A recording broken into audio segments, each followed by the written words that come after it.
our next panel discussion, we are going to be tackling the topic of revolutionizing disability education for inclusive futures. That was Dr. Tanazli's timer, if you're wondering what the sound is.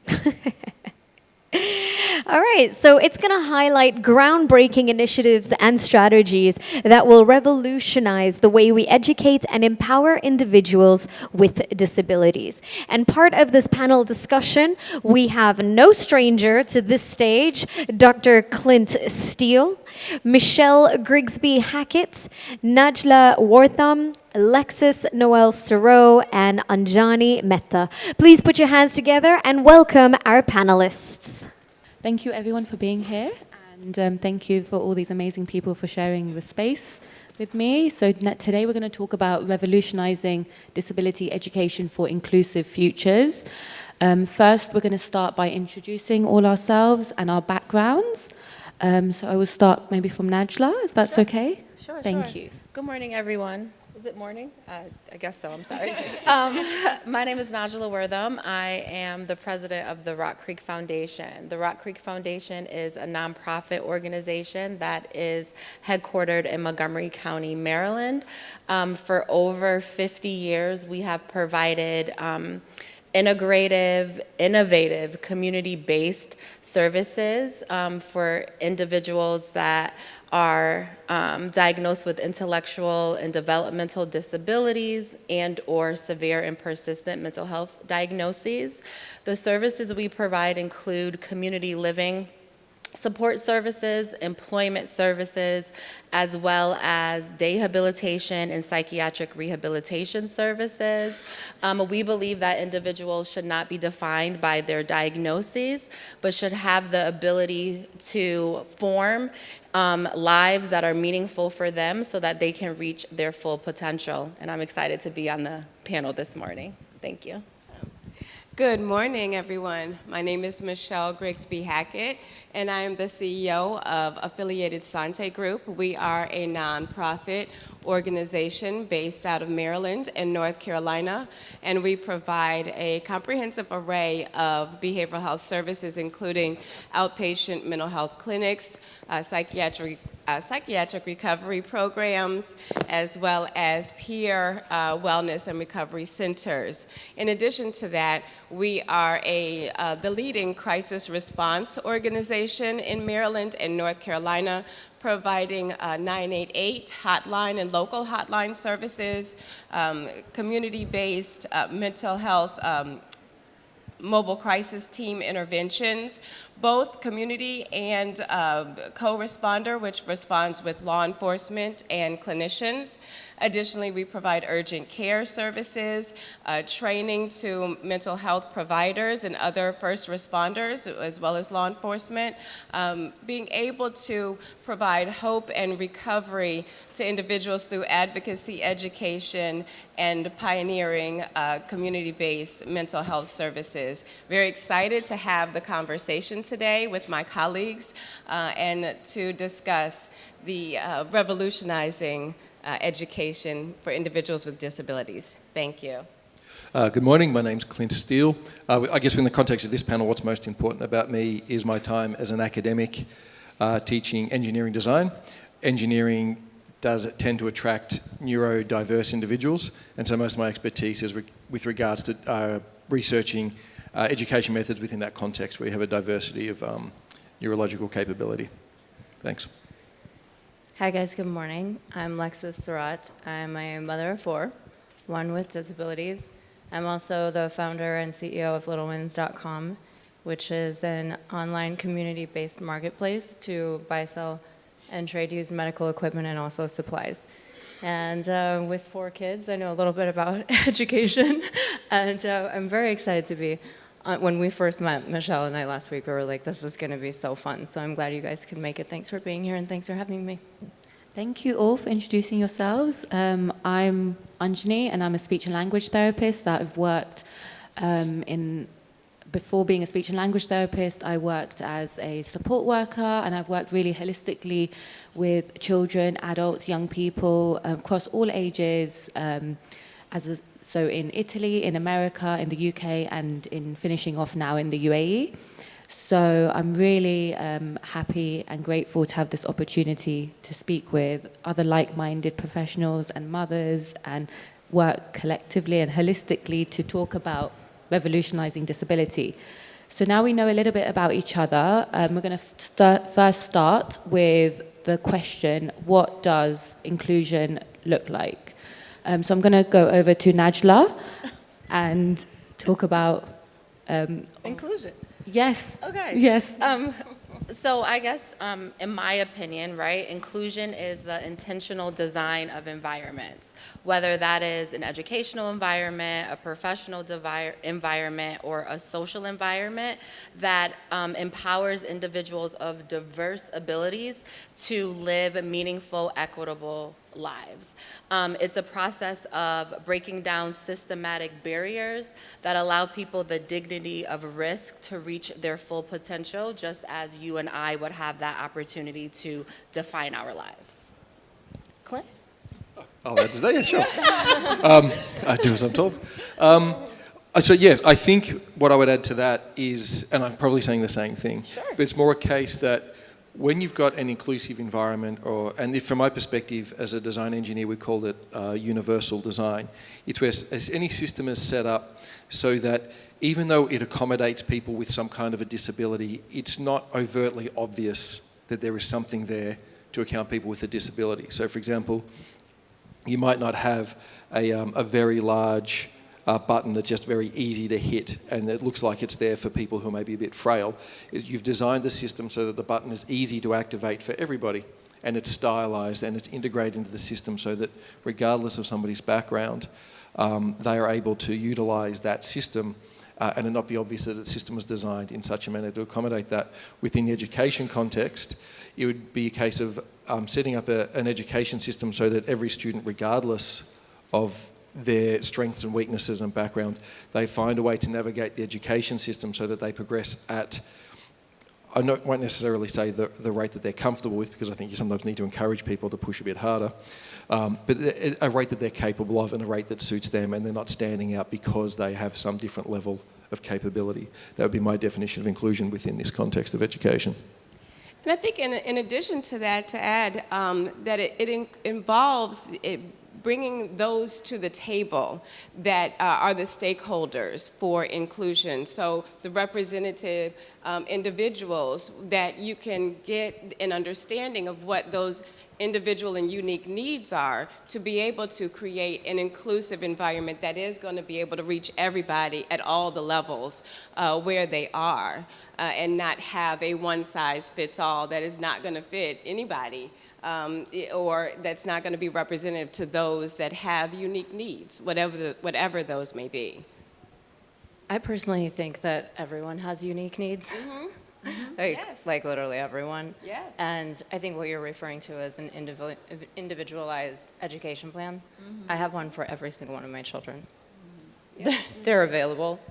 Not everybody learns the same, and so I think, to me, at just baseline, inclusion is just providing access, equal access to resources and education and all of those things to, like you said, at the rate that works for everyone because we have the capability to do so.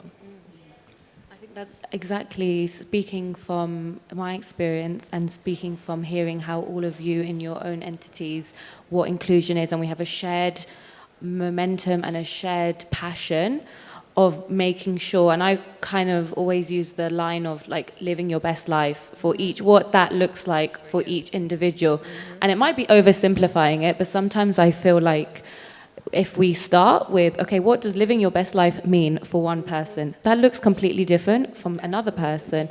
And then providing those tools, getting in holistic support, like how Clint is saying with universal design, and how Michelle and Najla are talking about supporting the mental health needs and providing community access and just doing it all access. And I think as Lexis talks about your lived experience as a mother, and you're talking so passionately about how you're supporting your children by looking at them as individuals and their own learning needs. I think that's so powerful as a parent, where I work with a lot of parents, and I always try and empower the parents so I learn from them of what they want for their child and what the child wants for themselves, and kind of slotting in where I am useful.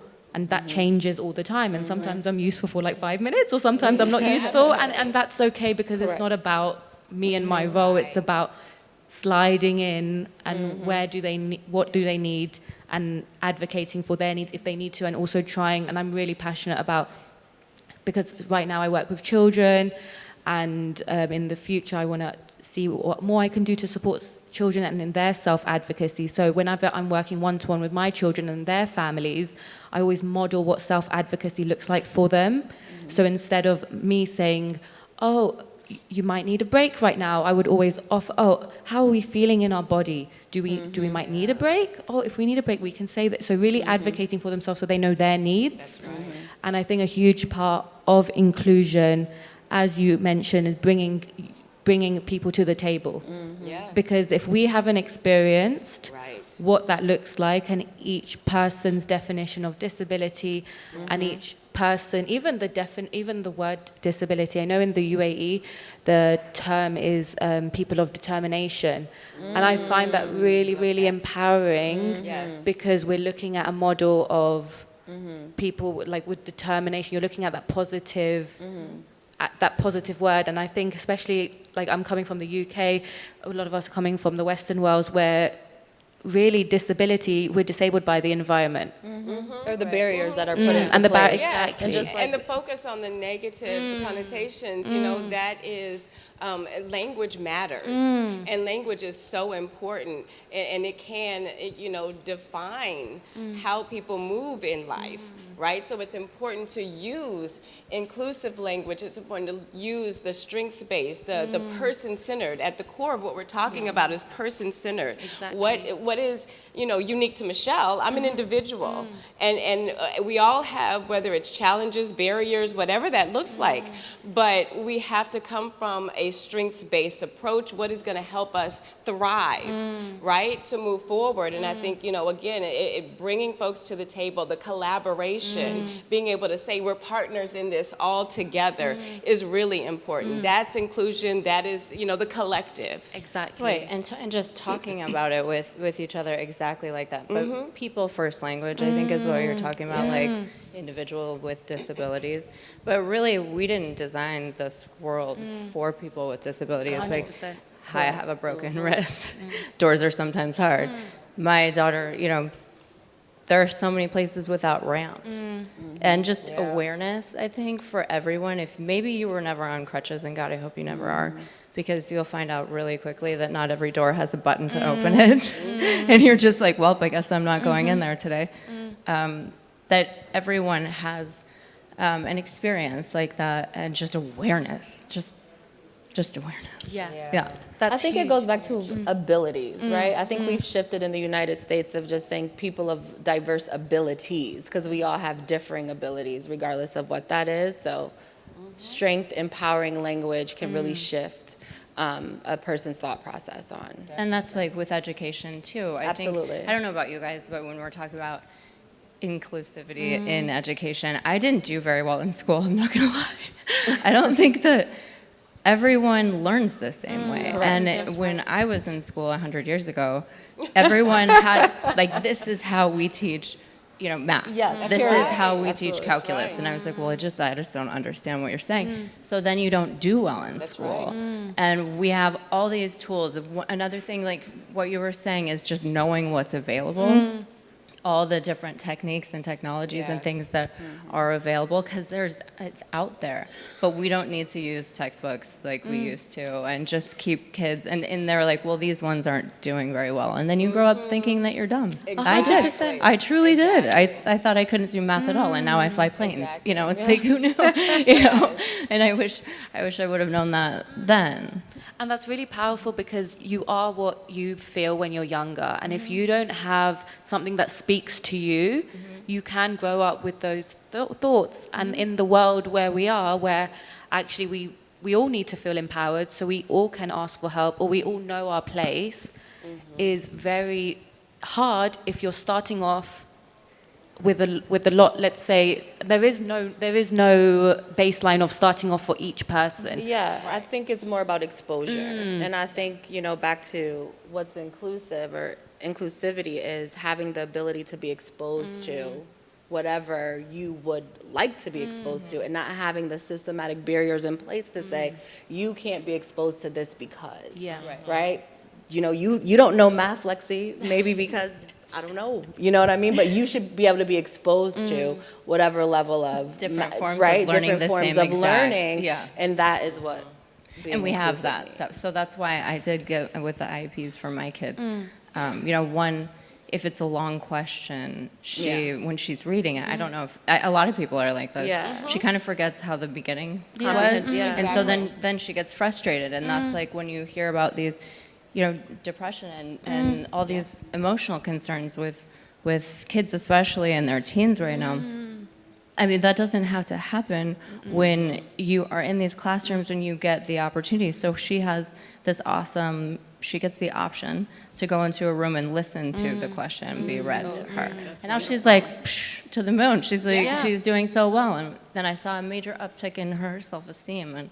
And that's just one example. No, So, and that's exactly what we're talking about with access and inclusive education. And I think that that's so powerful because you're saying it links so closely to the self-esteem.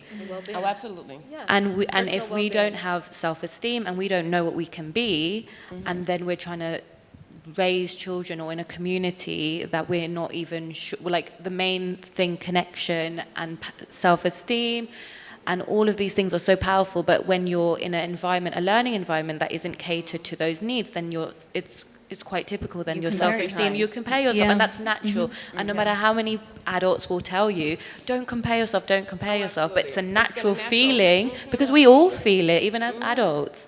And I think in my experience work, and especially that strikes a nerve with what you're saying with the teenage population, and I've worked with the teenage population and trying to get in that mental health as a general understanding of, it's not just mental health at this time of day, on this time of day, it's looking at what's your capacity, what do you need to take with you, where can you ask for help, where maybe you need 5 minutes out, and especially if I've worked with children with cerebral palsy and looking at what are your physical needs, and that always goes, it ties so closely with then how much cognitive load you can take. My one has cerebral palsy. Yeah. So it's not the same in everyone, right? No, 100%. So cognitively, she's typically developing, but she cannot stand or walk by herself. So her needs are a lot more physical, and that's when the different technologies come in very handy for her. And but the mental load. Yeah. Okay, but we all have that too. Exactly.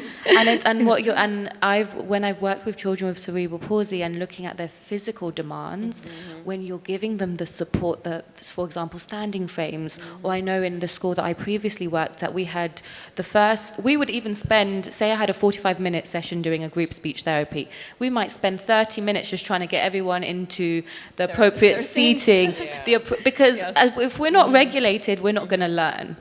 And if we're not, and it's very important that we always make sure, or when I'm working with any child or any person, I'm always making sure that there's no time limit I try and take the pressure off, because in such a pressurized world where you can be like, oh, I'm not like this, so I need this, but actually talking to yourself and having that, no, we will wait for you, the world will wait, we want to get you comfortable, and allowing them and giving them that voice, because I think in my experience working as a speech and language therapist, a huge barrier is the communication, and what AAC, augmentative alternative communication, looks like, and that could be communication isn't just speech, it's total communication, non-verbal. So a huge part of when I'm working with someone is trying to really deep, meaningful connect through everything.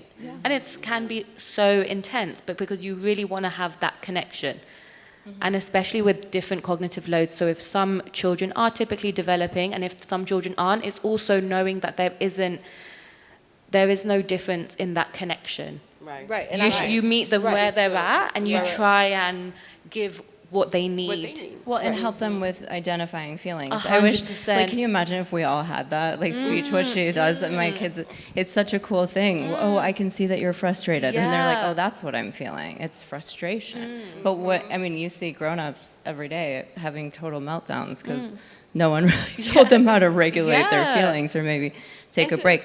But also even validate those feelings. Yeah. It's okay That's to be okay frustrated. to be This is a frustrating situation. I would be angry to give them those but exactly. here's what we do about it. Exactly. Here's, like, the And the options. skills. Absolutely. That's really helpful. I think what you do is so important. Well, all of you, but it's huge. It reminds me of something that we were talking about earlier when you were talking about letting I guess we'll say student, to keep it education focused, to accept that it might take longer or it runs differently. And I think you're aware of it. Other people might or might not be. A researcher by the name of Zimmerman came across students that he described as self-regulated learners.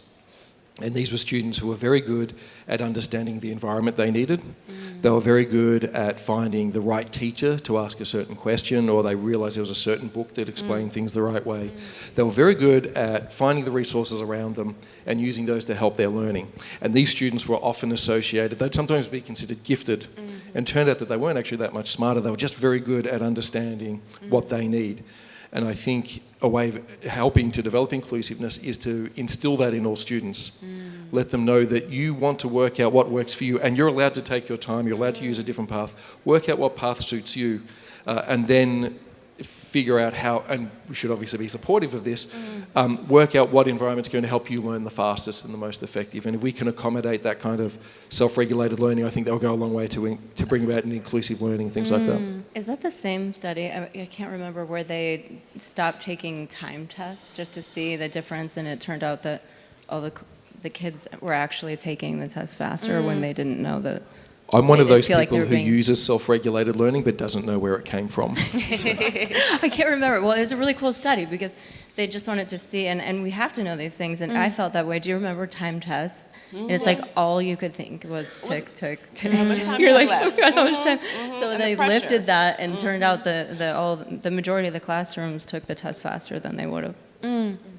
And I think that comes into our next topic, where we talk about what do we think are the most effective approaches to disability education. And we've spoken about a strengths-based model, we've spoken about holistic learning. And Clint, I want to ask you about your experience with universal learning and your experience in the design field. Gotcha. So I was teaching design engineering. I'm a design engineer, and it was for that reason that I always think you can design your education system. And I think getting back to your saying, bringing people to the table, in a design perspective, we would call that outcome-driven innovation, where you really understand the tasks that each individual needs to complete to achieve their goal. And then you think, well, how can I make that task easier? And obviously, you do talk to them. An interesting thing is sometimes it's better to watch them, because sometimes people think they need one thing, but when you stand back and watch them, you realise that they actually needed something different. So it's always worth watching as well as talking. But think about designing the education program to be inclusive. And from a design perspective, you would think about things like systemic issues. I think you're talking about, like, you know, if you need to stand up or if it's difficult to stand, that's sapping somebody's energy that they're not putting into solving the problem. So you think about all those things that could be distracting a student. The way you want to frame the problem is to also think it is inclusive. It's not me creating a system that I think is really good, that if everybody just listened to what I said and did as I told them, they'd all learn it, they'd be geniuses at the end of the semester. It is more about reframing it to say, what are all the different possible backgrounds my students could have, and how am I going to allow them to learn what they need to learn effectively given those backgrounds. I think always remember though, I think I'm getting a lot of it from this side, there's a lot of theory there on how to help people learn. There's a lot out there, so just always be familiar with your first principles and things like that. And they're probably the way I would think about it from a design perspective. Design your program, and remember another key part of design is iteration. Also for yourself, don't beat yourself up if it doesn't work first time. You know, you're going to get frustrated, things like that. Come back, try again. Just keep on trying to improve your education system. And that's from a design perspective. Oh, by the way, I realize this is very easy to say. I'm not necessarily easy to do. I know how hard a lot of teachers are finding their careers these days. This is a bit idealistic, and I accept that. And I think it's about integration, right? And providing the support that the student needs to better support the teacher. And I know the Rock Creek Foundation, we own a company in Chester County, Pennsylvania, and we provide one-on-one behavioral supports to students that would not be able to be integrated in the classroom without that level of support. So whether it's a tap out, that you need to be tapped out, or extra time on an exam, or I need to ride the bus with you because you have behavioral episodes on the bus, it's making sure that you can redesign those spaces so that people can be fully integrated. And what does that look like? And advocating for that level of funding support to be able to provide that level of integration, I think, is very, very important. Yeah, I mean, and I would add to that, what I hear the panel saying is the openness to be able to say it's not going to look one way, and we need to be creative, and we need to think outside the box, right? And we need to be able to say, okay, this unique perspective, this unique experience is going to require different things, right? And all of us will require something specific to what our needs are. So being able to be open to what that could look like and not be stuck in a system, because this is, as you were saying, Clint, part of this is system, right? And making sure that the system doesn't design it for us, that we have the input from those that will be using the system to help create what that system needs to look like. And I think flexibility. Yes. We do a lot of that within the Ton of state of flexibility. Maryland, is being flexible at all times. So really designing the person's services around them. So they're very individualized. So kind of like a la carte. I need this at this time during the day, but in the afternoon, I'm fine. I don't need this level of support. So it's about having the flexibility and allowing students to go through their day as they need to, regardless of what level of supports, funding, whatever, and it's always keeping your hand on the pulse. So it's looking at it annually, it's looking at it biannually, it's redefining, and having flexibility, I think, is most important. Yeah, and I was going to say, even the flexibility that what I needed 2 weeks ago, Correct. I may not need anymore. So, Changes. you know, I need to change that plan Correct. because it's not going to work for me anymore. Correct. But, you know, having a school system say, well, no, that's got to run through the end of the year. Run through your IEP, it can't exactly, change. Exactly. You know, that's the Yeah, flexibility that's when too. you just say, oh, it's going to change. Yeah, you Or, redefine it like, yourself. I can be very annoying. Yes. I think I'd like to call it persuasive, but I wanted to add something to what you were saying to teachers, and not to be too hard on themselves. I think it's extremely important in effort to implement these things that teachers get the proper training. Yes. Yeah, absolutely. And there are training, there are classes in different Yes. groups. There's online training, so it doesn't even have to be that expensive. But understanding of what is expected of them, and I know that a lot of teachers, I've read a lot of articles on how they felt scared, honestly, having a child, let's say, has outbursts, or one that has physical needs, then that's not going to be helpful, guys. We have to make sure that they have the education and they feel Ongoing. secure in all of Absolutely. that, and then the proper tools and access to the tools in order for all of it to work. Absolutely. And it's out there. It's like it's not even that expensive. No. We have the resources. We just Yes. need to put it into play. But I don't want to put it all on the teachers. No. It's where we make the investments. Yeah. We have to make the proper investments. And then the proper placement of the individuals. And I think that's, and I Exactly. think what we're talking about is that interdisciplinary, that working all together, that looking at where we can shift, what we need to adapt, all the flexibility, and I think that is a more, that's a more holistic approach to trying to get what the goals that for the student they want, for the teachers they want, and it's all, and it, as we said, it changes. It can be one thing 1 minute and one thing another, and that's okay. It's about always. I always The feel, agility, being agile in the moment, and understanding that maybe if you don't, like you said, if you don't get it right the first time, pivot. Write down, take note of what didn't work and why, and then iterate. you know, that's okay. Yeah. That's growth. No, exactly. And I think there's a lot of maybe pressure that sometimes professionals, like I know I feel sometimes a lot of pressure not knowing all the answers. And then I always, whenever I don't know the answers, I will always communicate that to, say, a parent or the child, or and say, look, I'm not sure you've posed this question to me. Let me go and look. Let me ask someone. Let me see if I need to bring in someone else. Because it's always about a team and it's never about I. It's always about where can we go for the support that we need. So I know some students that I work with or previously worked with, they wanted to have a prom, and they never had and as a school we should have had a prom. So I supported them to advocate, okay, where can you go and ask? So I helped them form an email to send to the head teacher, and then the prom happened, because it was their children at the end of the day, with disability, of course, without disability, of course, whatever the child's needs are, they also are experiencing life for the first time. And if they are looking at their peers and they're like, why do I not get a big party? And it feels so amazing that I experience that then this child is able to advocate for their needs and visualize. I asked for this. I had to chase it up. They had to chase it up a few times, but you're instilling that resilience. You gave them the opportunity to advocate for themselves, and that's huge too. Yeah, thank you. I think I always learn from others. So I'm looking, whenever I'm working with a student, whenever I'm working with their family, I always feel it's a two-way. Absolutely. A two-way, and sometimes working with professionals, I always, when I came into this field, I always knew that it's an exchange of energies like that. And it's not, and sometimes you can experience, it can be challenging because sometimes either someone puts it all on you, or you might feel, I'm this role, this is what I need to add.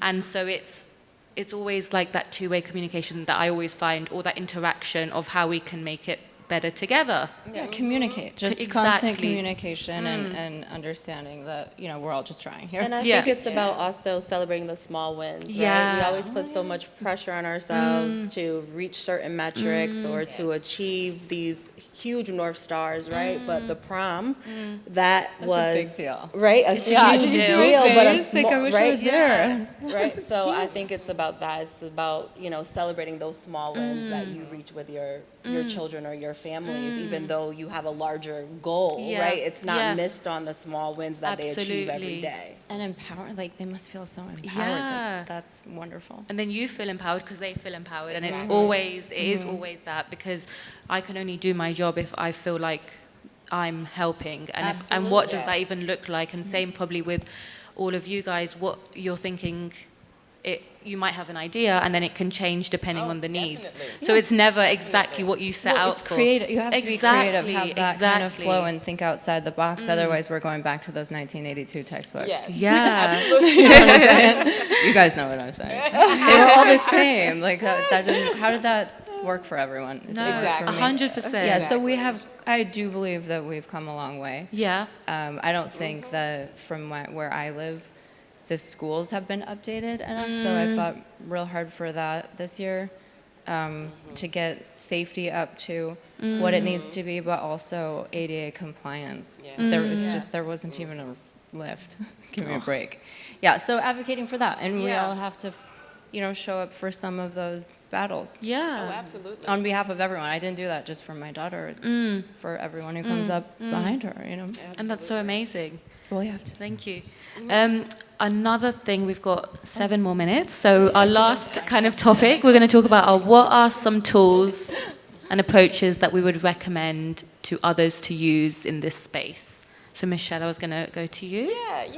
I think just circling back to the training and education of the educators and the support, so that they can develop and utilize effective inclusive strategies, but also around things like trauma-informed care and cultural sensitivity, because what we don't want to do is go in and traumatize any individual or re-traumatize them based on their experiences or based on everybody's unique needs.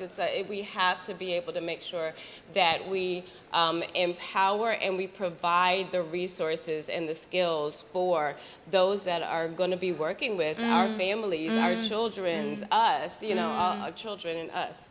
Yeah, and I think, just to piggyback, it's about also preparing the community, right? So Lexi mentioned, right, preparing the teachers to be able to handle certain different situations. And what we saw in the state of Maryland when we did the deinstitutionalization was the community they're not prepared, right?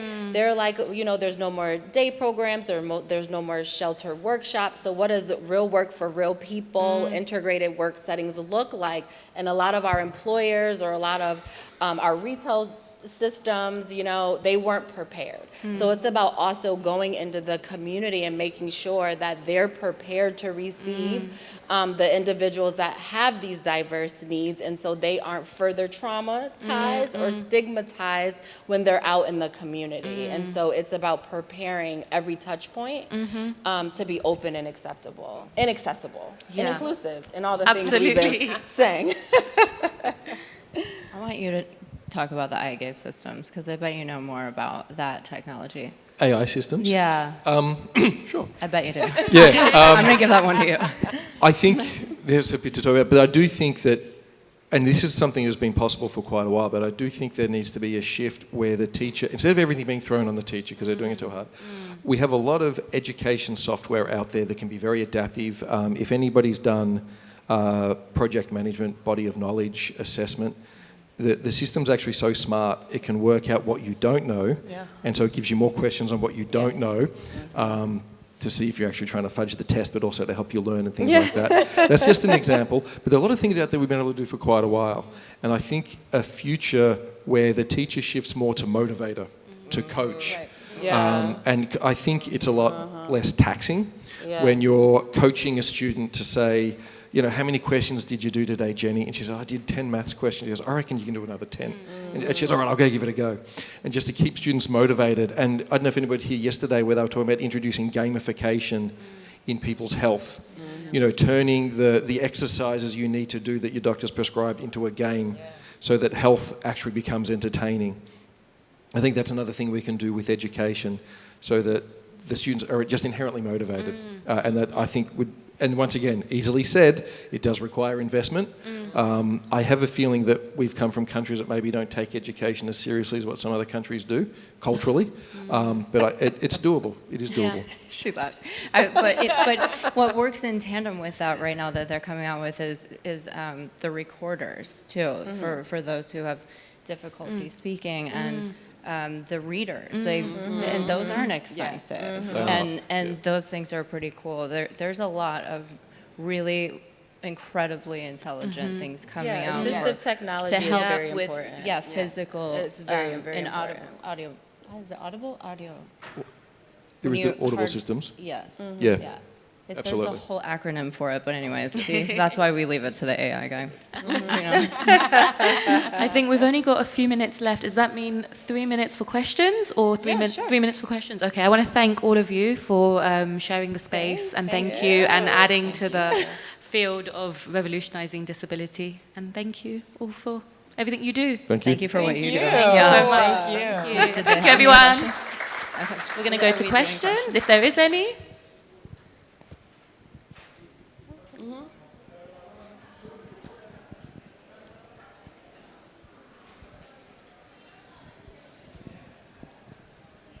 Hello.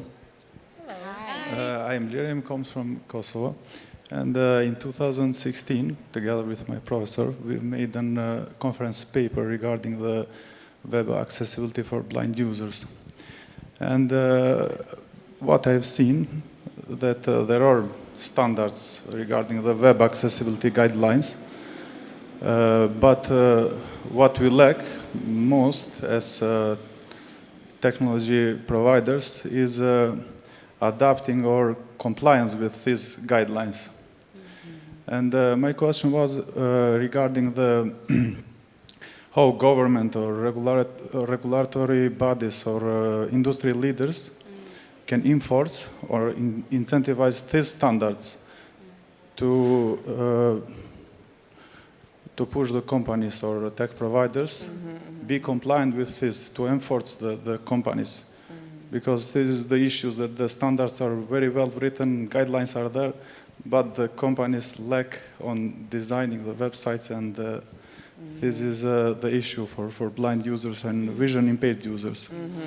So there are techniques very well prescribed, like image techniques, how alternative text help blind users about navigation links. And there are many guidelines that helps blind users, but the companies lack on compliance while they build the websites. Thank you very much. Yeah. I'd like to respond first. Say yes, you are. The technology is there, and that's what I've been saying. The technology is there, and it comes back. I think maybe either side of me, where people have got the expertise, it seems to be required, and it's just to lobby hard to get that technology adopted. Yes. You have to have strong advocacy. You have to come in large voices to have the regulatory entities hold people accountable. Know your rights. You have to know your rights. know I your find that a rights. lot of people don't, and so then they think it's just impossible. But Right. yeah, so do Right. And that. speak up for those rights. Yeah. And speak up for those rights. Arm Yeah. yourself with Yeah. And I think it's also to target some of those technology companies or tech areas that you feel like is lacking, like that, that's kind of discriminatory if everyone can't utilize or access something. So it's about even taking it from that lens of equity. And this is not, it's not equitable if I can't utilize this platform. So lobbying, I think at the federal level, at your state, sorry, I'm not sure if you have states, I'm not very geographically literate, but at whatever, jurisdiction that you reside in is really getting a force of people behind you that are passionate about that issue. And then the interesting thing is taking an approach of collaboration, going to those organizations. What is the barrier? Do you need more education? Do you understand what you're limiting when you're not being accountable to these responsibilities and going in from an educational perspective, going in from a partnership. Hey, this is a win-win for us. Let's walk through together how you using this benefits you as an organization and benefits the community as a whole. And in Maryland, a lot of times we take individuals with lived experiences to the table as well, so that they can speak from personal perspectives of how they are engaging or experiencing different things. So that's helpful too. Was that okay? That's it. Yeah, Thank you. Thank you. There's another question over here. No question.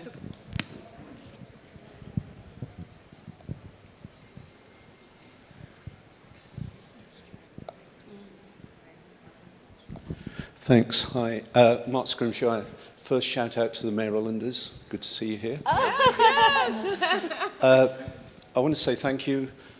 This session really resonated for me, and partly that's because in the winter I'm a ski instructor. And one of the things we were taught is when you're trying to teach people that people learn in different ways. So some are visual, some are auditory, others are very kinetic. And that's really challenging, so I admire any of you that are helping with that. And Clint, to your question about motivators, again, I go back to my skiing education, and there's a great document that the PSIA, the Professional Ski Instructors, have put out called The Learning Connection. And it really talks about how you as an educator can build and motivate your guests or students. And it's a great model for thinking about how you can build that connection that helps them learn. So thank you all for everything you've done. Thank you. Thank you. Thank you. All right. Thank you. I think that's it. Thank you, everyone. everybody. Thank you.